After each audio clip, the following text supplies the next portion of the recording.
પંચવિધ કષાય કલ્પનાની એક કલ્પના એટલે કે ક્વાથ કલ્પના જોઈશું.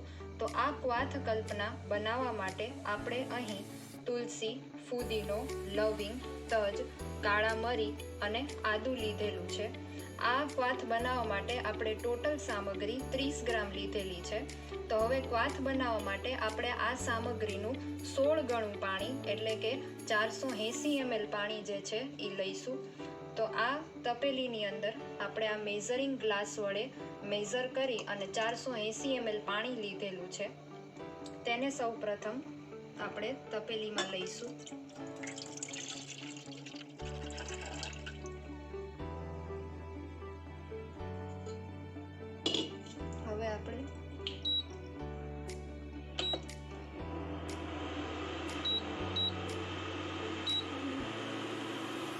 હવે આપણે આની અંદર આ સાધન સામગ્રી ઇન્ગ્રીડિયન્ટ્સ નાખીશું.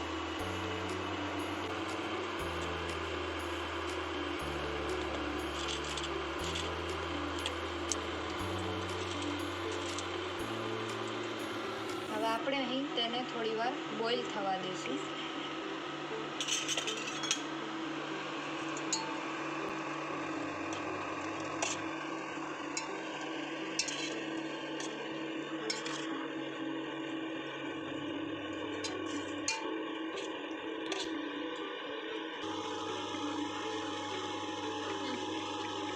હવે આ ક્વાથ બોઇલ થવાનું સ્ટાર્ટ થઈ ગયું છે.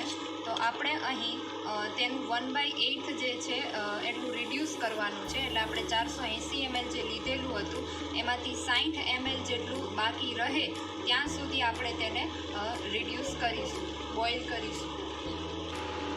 હવે આપણે અહીં જે 1/8 રિડ્યુસ કરવાનું હતું તે રિડ્યુસ થઈ ગયું છે અને 60 ml જેટલું રહ્યું છે. તો આપણે આને એક તપેલીમાં ગાળી લઈશું.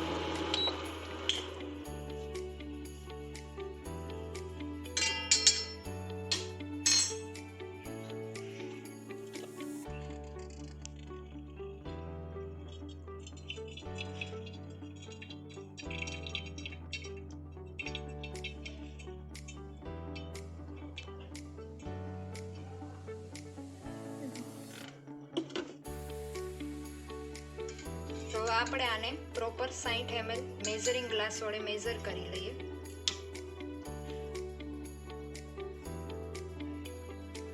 તો અહીં આપણો આ ક્વાથ બનીને તૈયાર છે, જે પંચવિધ કષાય કલ્પનામાંની એક કલ્પના છે.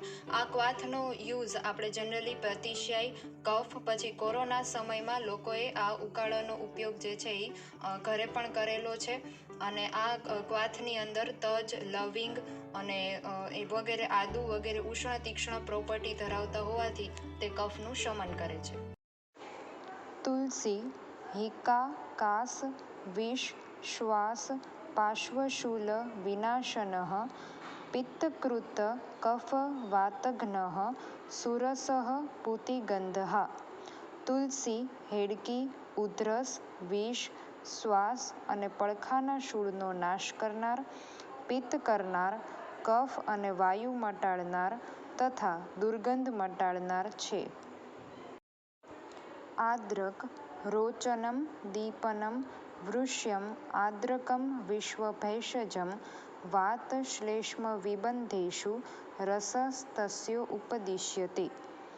આદ્રક રુચિકર, અગ્નિદીપક અને વૃષ્ય છે તથા વાત અને કફના વિબંધમાં તેનો રસ પ્રયોજવાનું કહેવામાં આવે છે.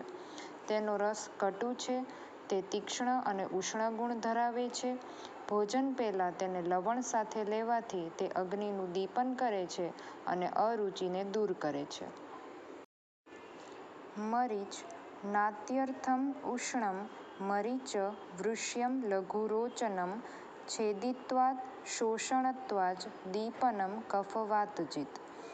મરી બહુ ઉષ્ણ નહીં એવા અવૃષ્ય, લઘુ, રુચિકર અને છેદન તથા શોષણ કરનાર હોવાથી અગ્નિદીપક તથા કફ અને વાયુને જીતનાર છે.